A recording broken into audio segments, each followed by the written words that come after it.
Pencroft'un ilk amacı buydu, mağarayı yaşanabilir hale getirmek. Tüm delikleri kapatarak rüzgarı dışarıda bırakacak, mağarayı gerçek bir sığınağa dönüştürecekti. Kum, taşlar, bükülmüş dallar, ıslak kil. Bunların hepsi, güney rüzgarlarını dışarıda tutmak için galerilere yerleştirildi. Yalnızca dar ve kıvrımlı bir açıklık bırakıldı. Dumanın çıkması, ateşin çekmesi için. Mağara böylece 3 ya da 4 odaya bölündü. Karanlık, dar köşeler belki, ama kuruydular. Ve en azından ana odada, yani merkezde, zemin ince kumla kaplıydı. Daha iyisini bulamazlardı şu an için ve bu onlara yeterliydi. Belki, dedi Herbert, Pencroft ile birlikte çalışırken, yoldaşlarımız bizimkinden çok daha iyi bir yer bulmuşlardır. Çok muhtemel, diye yanıtladı denizci. Ama bilmediğimiz için çalışmaya devam etmeliyiz. Yayda 2 tel olması, hiç tel olmamasından iyidir. Ah, diye haykırdı Herbert. Kaptan Harding'i bulsalar ve yanlarında getirseler ne kadar güzel olurdu. Evet, kesinlikle, dedi Pencroft. Doğru türden bir adamdı. Öyle diyorsunuz, diye bağırdı Herbert. Onu bir daha görmekten mi umut kesiyorsunuz? Allah korusun, diye yanıtladı denizci. İşleri kısa sürede bitti. Pencroft son derece memnundu. Şimdi, dedi, arkadaşlarımız istedikleri zaman geri gelebilirler. Yeterince iyi bir sığınak bulacaklar. Artık geriye 2 şey kalmıştı, bir şömine yakmak ve akşam yemeğini hazırlamak. Büyük düz taşlar, korunaklı dar geçidin açılışına yerleştirildi. Duman geçmezse bile, içeride yeterli bir sıcaklık kalabilirdi. Odunlar odalardan birinde saklanmıştı. Denizci şömineye birkaç kütük ve çalı serdi. Tam bu sırada Herbert ona sordu, kibritin var mı? Elbette, diye yanıtladı Pencroft. Ve mutlu da olabilirim buna. Çünkü kibritsiz çok zor durumda olurduk. Yine de, dedi Herbert, vahşiler gibi ateş yakabiliriz. 2 kuru çubuğu birbirine sürtmek yeterli. Peki, dene bakalım. Görelim kolların ne kadar çalışabilir. Bu çok basit bir süreç aslında. Pasifik adalarında sıklıkla kullanılır. İnkar etmiyorum, diye yanıtladı Pencroft. Ama vahşiler bunu iyi bilmeli ya da tuhaf bir odun kullanıyor olmalılar. Çünkü ben birden fazla kez denedim ve hiç başaramadım. Kibritleri tercih ederim. Neyse, kibritlerim nerede? Pencroft yeleğinde kutuyu aradı. Hep oradaydı, çünkü o ateşli bir sigara içicisiydi. Bulamadı. Pantolonunun ceplerini karıştırdı. Yine bulamadı. Dehşete düştü. Bir şans, dedi Herbert'e bakarak. Kutu düşmüş olmalı, cebimden kaybettim. Kesinlikle Herbert, bir şeyin olmalı. Bir ateş kutusu, çakmak taşı, ateş yakabilecek herhangi bir şey. Hayır, gitmedim, Pencroft. Denizci hızla dışarı fırladı. Ardından çocuk da çıktı. Kumda, kayaların arasında, nehir kıyısına yakın yerlerde ikisi de dikkatlice aradılar. Ama boşuna, bakır bir kutu kolayca görülebilirdi. Yine de bir iz yoktu. Pencroft, diye sordu Herbert, balonu boşaltırken atmadın mı? Daha iyisini bilirdim, diye yanıtladı denizci. Ama çok küçük bir şey bu. Yaşadığımız o sarsıntıda kolayca kaybolabilir. Pipomu bile kaybetmişim. Lanet kutu. Nerede olabilir ki? Bak, gel git çekilmeye başladı, dedi Herbert. Hadi koşalım, indiğimiz yere bakalım. Dalgaların kutusunu oraya kadar sürüklemiş olması pek mümkün değildi. Ama denemek gerekiyordu. Herbert ve Pencroft hızla yürüdüler, mağaradan yaklaşık 60 metre uzaktaki iniş yerine doğru. Kayaların çatlaklarını, yarıklarını tek tek aradılar. Hiçbir şey, kutu oraya düşmüşse bile, dalgalar çoktan sürüklemişti. Aşağı indikçe aradılar, her küçük yarığa baktılar. Sonuç yine aynıydı. Bu büyük bir kayıptı. Telafi edilemez bir kayıp. Pencroft öfkesini gizleyemiyordu ama tek kelime etmedi. Herbert onu teselli etmeye çalıştı, kibritleri bulsalar bile, deniz tarafından ıslanmış ve işe yaramaz hale gelmiş olabilirlerdi. Hayır, oğlum, diye yanıtladı denizci. Kapanan bakır bir kutuydu, çok sıkı kapalı. Şimdi ne yapacağız? Kesinlikle bir yol buluruz, dedi Herbert. Kaptan Harding ya da Bay Spilett kibritsiz olmaz. Evet, diye yanıtladı Pencroft. Ama bu arada ateşsiz kalacağız. Ve yoldaşlar döndüklerinde önlerine ancak acınacak bir yemek koyabileceğiz. Peki, dedi Herbert hızlıca, onların hiç çakmak taşı ya da kibriti olmama ihtimali var mı sizce? Sanmıyorum, diye yanıtladı denizci, başını sallayarak. Ne ne de Kaptan Harding sigara içiyor. Bay Spilett ise not defterini kibrit kutusundan çok daha fazla sever. Herbert cevap vermedi. Kutunun kaybı üzücüydü, Evet. Ama çocuk yine de bir şekilde ateş bulacaklarından emindi. Pencroft ise o kadar iyimser değildi. Buna rağmen şikayet etmek gibi bir adeti yoktu, küçük ya da büyük olsun. Yapılacak tek şey vardı, Neb'in ve muhabirin dönüşünü beklemek. Sert yumurta yemeğinden vazgeçmek zorunda kalacaklar, bu kesindi. Çiğ et yemek ise ne kendileri ne de diğerleri için hoş bir ihtimaldi. Mağaraya dönmeden önce biraz daha kabuklu deniz ürünleri topladılar. Sessizce evlerine doğru yürüdüler. Pencroft gözleri yere sabitlenmişti. Hala kutusunu arıyordu. Nehrin ağzından sol kıyıya tırmandı.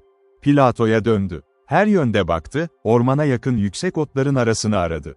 Hepsi boşuna. Saat 5'ti. Herbert ile mağaraya geri girdiler. Geçitlerin en karanlık köşeleri bile didik didik arandı. Ve sonunda umutsuzlukla vazgeçmek zorunda kalındı. Saat 6'ya doğru, güneş batının yüksek arazilerinin arkasında kaybolurken, Herbert plaj boyunca bir figür gördü. Neb, geri dönüyordu. Ve yanında Spilett. Ama yalnız dönüyorlardı. Çocuğun kalbi çöktü. Denizci ise ön sezisinde yanılmamıştı. Mühendis C.Y. Russ Harding, hala bulunamıştı. Muhabir vardığında tek kelime söylemedi. Bir kayanın üzerine oturdu. Yorgunluktan bitikti, açlıktan ölüyordu. Konuşacak gücü yoktu. Neb'e gelince, kırmızı gözleri her şeyi anlatıyordu. Nasıl ağladığını, nasıl gözyaşı döktüğünü gizleyemiyordu. Umudunu yitirdiği çok açıktı. Muhabir, yavaş yavaş anlattı yaşananları. O ve Neb, kıyı boyunca yaklaşık 12 kilometre keşfetmişlerdi. Balonun son görüldüğü yerin çok ötesine kadar. Yalnızca bir düşüş görmüşlerdi, ardından mühendis ve köpek top, kaybolmuştu. Kıyı bomboştu. Hiçbir kalıntı yoktu. Yerinden edilmiş tek bir taş bile. Kumda tek bir insan izi bile yoktu. Plajın o kısmına daha önce hiç kimse ayak basmamış gibiydi. Deniz de kara kadar ıssızdı. Ve birkaç yüz metre açıkta, mühendis muhtemelen mezarını bulmuştu. Spilett hesabını bitirirken, Neb birden ayağa fırladı. Yüksek sesle bağırdı. Sesinde umudun nasıl acıyla çarpıştığını hissedebilirdiniz. Hayır, o ölmedi. Olamaz. Böyle bir şey ona asla olmaz. Başkasının başına gelebilirdi. Ama ona asla. Her şeyin üstesinden gelebilir. Sonra sesi kısıldı. Ah, daha fazlasını yapamam, diye mırıldandı. Neb, dedi Herbert, ona koşarak. Onu bulacağız. Tanrı onu bize geri verecek. Ama şimdi aç olmalısın. Bir şeyler ye. Zavallı adama bir avuç kabuklu deniz ürünü uzattı. Berbat ve yetersiz bir yiyecekti. Ama olan buydu. Neb saatlerdir hiçbir şey yememişti. Yine de reddetti. Efendisi olmadan yaşayamazdı, zaten yaşamak da istemiyordu. Gideon Spilett kabuklu deniz ürünlerini yedi. Sonra kumun üzerine, bir kayanın dibine uzandı. Çok zayıftı, ama sakindi. Herbert yanına geldi ve elini tuttu. "Efendim," dedi, "burada yatmaktan daha iyi bir barınak bulduk. Gece yaklaşıyor. Gelin, dinlenin. Yarın aramaya devam ederiz." Muhabir ayağa kalktı. Çocuğun rehberliğinde mağaraya doğru yürüdü. Pencroft, en doğal tonuyla ona sordu, tesadüfen, "Bir iki kibritiniz olur mu?" Muhabir durdu. Cebini yokladı. Hiçbir şey bulamayınca güçlükle yanıtladı. "Birkaçı vardı. Ama atmış olmalıyım." Denizci aynı soruyu Neb'e sordu. Aynı yanıt. "Lanet olsun," diye bağırdı denizci. Muhabir onu duydu. Kolunu tuttu. "Kibritin yok mu?" "Tek bir tane bile yok. Ve bunun anlamı, ateş yok." "Ah," diye bağırdı Neb. "Efendim burada olsaydı, ne yapacağını bilirdi." Dördü hareketsiz kaldı. Birbirlerine huzursuz bakıyorlardı. Sessizlik. Herbert ilk konuşan oldu. "Bay Spilett, siz sigara içiyorsunuz. Etrafınızda her zaman kibrit olur. Belki de yeterince aramadınız. Tekrar deneyin. Tek bir kibrit bile yeterli olur." Muhabir pantolonunu, yeleğini, büyük paltosunu karıştırdı. Ve sonra, Pencroft'un büyük sevincine, hem de son derece şaşırtıcı bir şekilde, yeleğinin astarına yapışmış küçük bir tahta parçası hissetti parmaklarının ucunda. Yakaladı, ama söyleyemedi ne olduğunu. Eğer bu bir kibritse, ve tek bir kibrit kalmışsa, fosforu aşındırmamak her şeydi. "Çıkarmama izin ver," dedi çocuk, çok dikkatli bir şekilde. Kırmadan, onu titizlikle dışarı çıkardı. Kullanılmamış bir kibritti. "Yaşasın," diye bağırdı Pencroft. Sanki tam bir yük gibi bir şey bu. Kibrit aldı ve yoldaşlarının peşinden mağaraya girdi. O küçük tahta parça. Yaşanan bir yerde yüzlercesi israf edilir, kimse değer vermezdi. Ama burada, bu insanlar için, dünyada en değerli şeydi. Denizci önce yeterince kuru olup olmadığını kontrol etti. Olmuştu. Biraz kağıda ihtiyacımız var, dedi. Al, diye yanıtladı Spilett, kısa bir tereddütten sonra not defterinden bir yaprak kopararak. Pencroft kağıdı aldı. Şöminenin önünde diz çöktü. Birkaç avuç kuru çimen, yaprak ve yosun altına yerleştirildi. Hava kolayca dolaşabilecek, odun hızla yanacaktı. Kağıdı koni şekline getirdi, tıpkı rüzgarlı havada sigara içenlerin yaptığı gibi. Yosunların arasına soktu. Küçük pürüzlü taşı dikkatlice sildi. Yüreği hızla atıyordu. Nefes tuttu. Kibrit taşa nazikçe sürtüldü. İlk deneme sonuçsuz kaldı. Pencroft yeterince sert vurmamıştı. Fosforu aşındırmaktan korkuyordu. Yapamıyorum, dedi. Eli titriyordu. Kibrit kaçtı. Yapamam, yapamam. Ayağa kalktı ve Herbert'e uzattı. Sen dene. Herbert hayatında bu kadar gergin hiç olmamıştı. Prometheus gökten ateşi çalmaya giderken bile bu kadar endişeli olmamıştı belki. Ama tereddüt etmedi. Kibrit doğruca taşa sürtüldü. Küçük bir tıpırdama sesi duyuldu. Ve minik mavi bir alev yükseldi. Boğucu bir duman kıvrımı eşliğinde. Herbert hızla çevirdi kibriti. Alev tuttu. Kağıt koniye soktu. Birkaç saniye içinde kağıt alev aldı. Ardından yosun. Bir dakika sonra kuru odun çıtırdıyordu. Neşeli bir alev parladı. Pencroft güçlüce üfledi, alev karanlığın içinden fırladı. Nihayet, diye bağırdı ayağa kalkarken. Hayatım boyunca hiç bu kadar gergin olmamıştım. Düz taşlar büyük bir şömine oluşturuyordu. Duman dar geçitten kolayca çıkıyordu. Ve hoş bir sıcaklık. Uzun zamandır hissedilmeyen o sıcaklık, mağarayı sarmaya başladı. Artık ateşin sönmemesi için büyük özen gösterilmeliydi. Her zaman biraz köz saklanmalıydı. Sadece dikkat ve ilgi gerekiyordu. Odunları ise diledikleri zaman yenileyebilirlerdi. Pencroft'un aklına hemen daha besleyici bir akşam yemeği geldi. 2 düzine yumurta getirildi Herbert tarafından. Köşede oturan muhabir hazırlıkları izledi, hiçbir şey söylemeden. 3 katlı bir düşünce ağırlık yapıyordu zihninde. J.Y. Roos hala hayatta mıydı? Eğer öyleyse, neredeydi? Düşüşten kurtulmuşsa, neden varlığını belli edemiyordu? N.E.B. ise kıyıda dolaşıyordu. Ruhsuz bir beden gibiydi. Pencroft yumurta pişirmenin 50 yolunu biliyordu. Ama bu sefer başka seçeneği yoktu. Sıcak kül üzerinde kızartmak zorunda kaldı. Birkaç dakika sonra muhabiri yemeğe davet etti. Sert yumurtalar mükemmeldi. Ve bu zavallı insanlar için, insan bedeninin ihtiyacı olan her şeyi barındıran bu basit yemek, onları şaşırtıcı derecede güçlendirdi. Ah, eğer yalnızca bir eksik olmamış olsaydı. Richmond'dan kaçan 5 kişinin hepsi oradaydı şimdi. Kayaların altında, kuru kumda, o neşeli çıtırdayan ateşin önünde. Bu bir şükranlar günü yemeği olmalıydı. Ama aralarındaki en zeki, en bilgili, sorgulanmaz liderleri. J.Y. Roos Harding, yoktu. Yoktu ve cesedine henüz bir defin yeri bile bulunamamıştı. Böylece 25 Mart geçti. Gece çöktü. Dışarıdan rüzgarın uluması ve dalgaların monoton sesi geliyordu. Dalgalar çakıl taşlarını ileri geri yuvarlıyordu, sağır edici bir ritimle. Muhabir, günün olaylarını kısaca not aldı, bu yeni toprakların ilk keşfi, liderin kaybı, kıyı araştırması, kibritlerin serüveni. Sonra yorgunluk onu sardı ve hüznünü uykunun içinde bırakmayı başardı. Herbert de doğrudan uykuya daldı. Denizci ise geceyi ateşi izleyerek geçirdi. Gözlerini kıpırdatmadan, yakıt kaybetmeden bekledi. Ama kaçakların içinde biri mağarada uyumadı o gece. Teselli edilemez N.E.B., yoldaşlarının tüm ısrarlarına rağmen dinlenmedi. Bütün gece kıyıda dolaştı. Efendisinden konuşarak, efendisini arayarak. Bu kaçakların elinde ne vardı? Bulutların içinden, ıssız görünen bir kıyıya atılmışlardı. Ve yanlarında neredeyse hiçbir şey yoktu. Sadece üstlerindeki kıyafetler. Bir de Gideon Spilett'in belki farkında olmadan sakladığı bir not defteri ile bir saat. Silah yoktu, alet yoktu, cep bıçağı bile yoktu.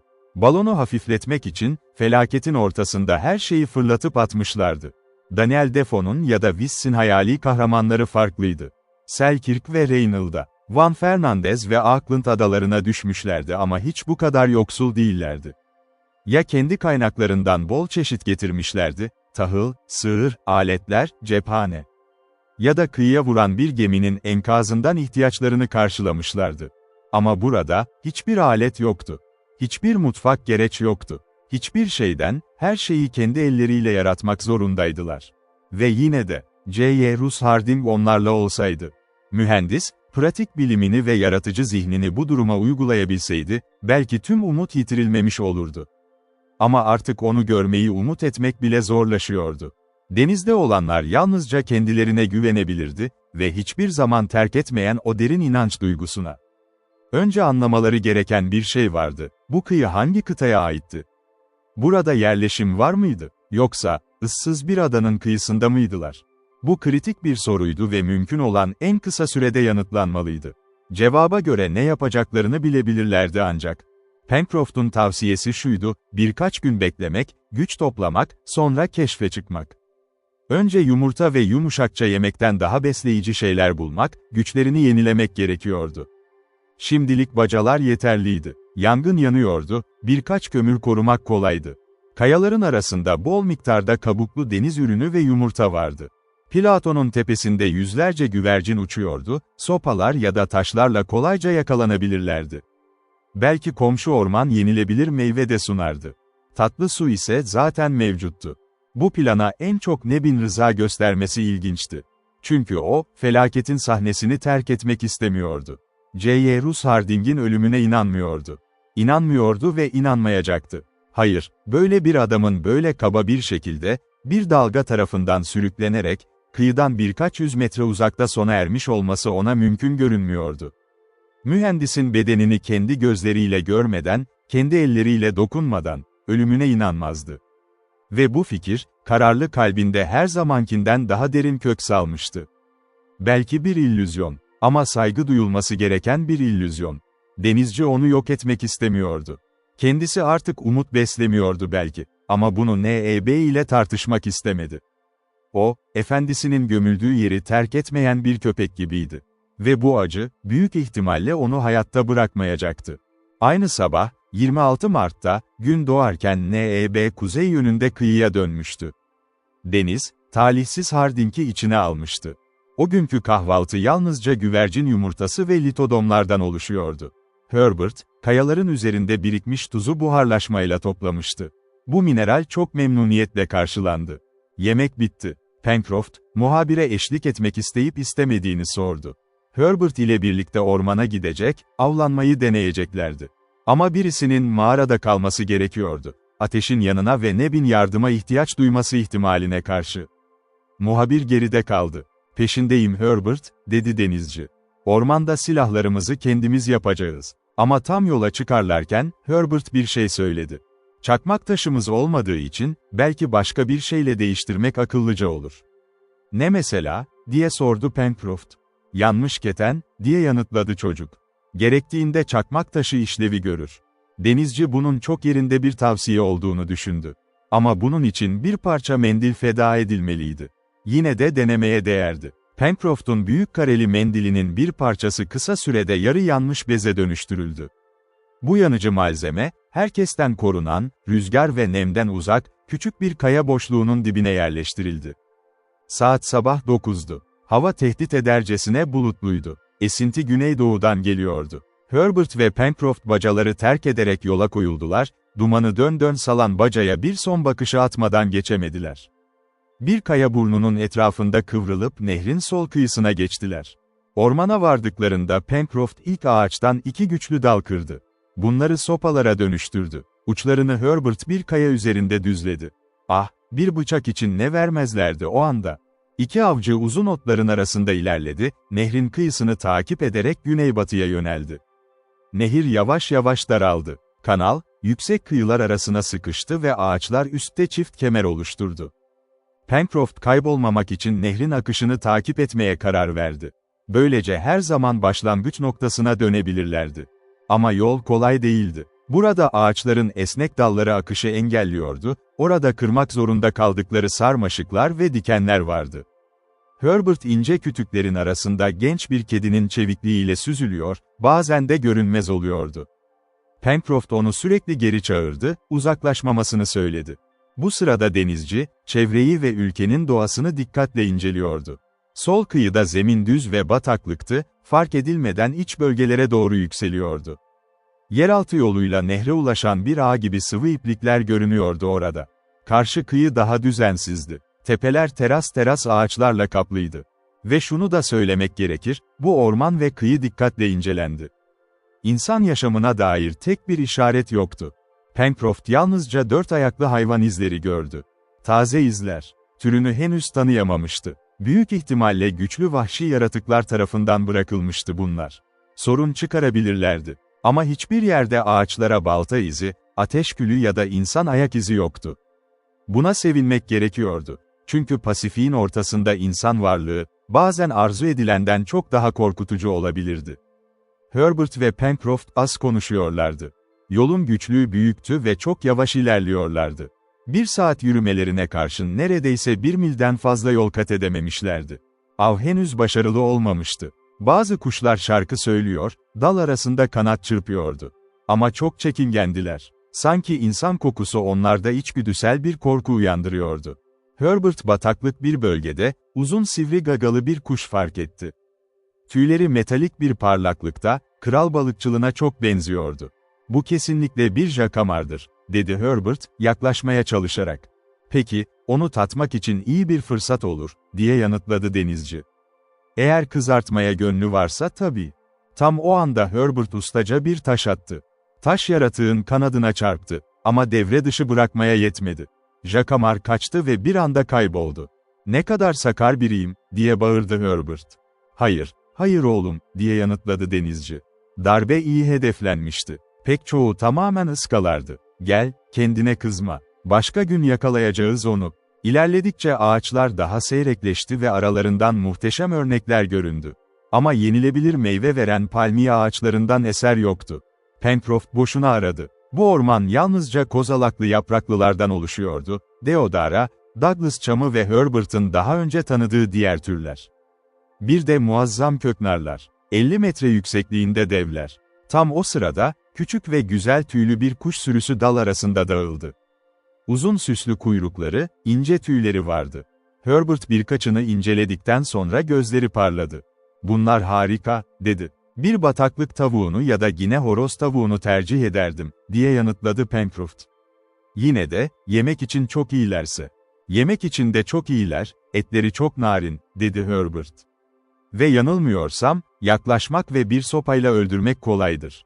Denizci ve genç, çimenlerin arasında süründüler. Küçük kuşlarla dolu bir ağacın alt dallarına yaklaştılar. Kuşlar böcek avlamakla meşguldü. İnce bacakları ince dalları sıkıca kavrarken görülebiliyordu. Avcılar ayağa kalktı. Sopalarını orak gibi kullandılar ve tam bir sıra kurucu. Hiç düşünmeden, sanki hiç tehlike yokmuş gibi, aptalca kendilerini yere serdiler. 100'e yakın kuş yere yığıldıydı. Dedi Pencroft, "işte av. Bu biraz fazla bile kolay. Sadece elimizi uzatıp almak yeterli." Denizci kuşları esnek dallara astı. Ve keşfetmeye devam ettiler. Dere güneye kıvrılıyordu ama bu dolambaç uzun sürmeyecekti. Nehir kaynağını dağdaki kardan alıyordu. Seferin asıl amacı, söylendiği gibi, bacalar sakinleri için mümkün olduğunca çok av temin etmekti. Ama bu henüz tam anlamıyla gerçekleşmemişti. Denizci araştırmalarını sürdürdü. Uzun otlar arasından bir hayvan kaçtığında aniden bağırdı. "Ah, keşke köpeğimiz Top burada olsaydı." Ama Top, efendisiyle birlikte kaybolmuştu. Ve muhtemelen onunla birlikte can vermişti. Saat 3'e doğru yeni kuş sürüleri göründü ağaçların arasından. Ardıç meyvelerini gagalıyorlardı. Aniden ormanda yüksek bir boru sesi yankılandı. Herbert bu garip ve güçlü çığlığı tanıdı. Amerika Birleşik Devletleri'nin kekliği, Amerika gurusu. Kısa sürede, kestane kahverengisi tüylü, koyu benekli birkaç çift göründü. Herbert erkekleri tanıdı, boyunlarının iki yanında kanat gibi çıkıntılar vardı. Pencroft en az birini ele geçirmeye kararlıydı. Büyük tırnak büyüklüğündeydi bu kuşlar ve eti tavuktan çok daha lezzetliydi. Ama zor oldu. Yaklaşmalarına izin vermiyorlardı. Birkaç başarısız denemeden sonra denizci çocuğa döndü. "Kesinlikle kanatta yakalayamayacağız bunları. Onları ip ile almayı denemek gerekiyor." "İple mi? Balık gibi mi?" diye bağırdı Herbert, şaşkınlıkla. "Balık gibi," diye yanıtladı Pencroft, son derece ciddi bir ifadeyle. Pencroft, otların arasında her biri 3 ya da 4 yumurtalı yarım düzine tavuk yuvası bulmuştu. Yuvalara dokunmamaya özen gösterdi, sahiplerinin geri dönmekten vazgeçmemesi için. Sonra kolları sıvadı. Herbert'i yuvalardan uzaklaştırdı. Ve orada, bir balıkçının göstereceği tüm özenle, tek silahını kullandı. Herbert hayranlıkla izledi. Ama başarıdan biraz şüphe duyuyordu. Hatlar ince sarmaşıklardan yapıldı, 15-20 feet uzunluğunda. Sağlam dikenler, bir cüce akasya çalısından alınan, uçları bükülmüş, kancalara dönüştürüldü. Yem olarak yerde bulunan iri kırmızı solucanlar kullanıldı. Bunu tamamladıktan sonra Pencroft kancalı hatları kuş yuvalarının yanına yerleştirdi. Çimlerin arasından süzüldü. Diğer uçları aldı. Herbert ile birlikte büyük bir ağacın arkasına gizlendi. Ve sabırla bekledi. Bir yarım saat geçti. Sonra, denizcinin tahmin ettiği gibi, birkaç kuş yuvalarına döndü. Yere gagalar vurdular, avcıların varlığından en küçük bir şüphe duymadan yürüdüler. Pencroft onları rüzgar altına almaya özen göstermişti zaten. Herbert bu anda soluksuz kalmıştı. Nefesini tuttu. Pencroft ise, gözleri sabitlemiş, ağzı açık, dudakları öne çıkmış, sanki henüz neredeyse bir parça grouse tadıyordu. Kuşlar kancaların etrafında dolaşıyordu. Hiç dikkat etmiyorlardı onlara. Pencroft küçük çekişler yaptı. Yem solucanlar hala canlıymış gibi hareket etti. Ve sonra, 3 açgözlü kuş aynı anda yem ve kancayı yuttu. Pencroft akıllıca bir hareketle hattı çekti. Kanatlar çırpındı. "Yaşasın!" diye bağırdı, avına doğru koşarak. Bir anda usta olmuştu. Herbert ellerini çırptı. İlk kez görmüştü bunu. Ama denizci mütevazı bir şekilde itiraf etti, bu ilk denemesi değildi ve üstelik icadı da değildi. "Ve her neyse," diye ekledi, "içinde bulunduğumuz durumda daha pek çok kurgusal yöntem bulmak zorunda kalacağız." Kuşlar pençeleriyle sabitlenmişti. Pencroft elleri boş arkadaşlarının önüne çıkmak istemedi, üstelik gün de azalmaya başlamıştı. En iyisi eve dönmekti. Yol, nehrin akışı tarafından gösteriliyordu.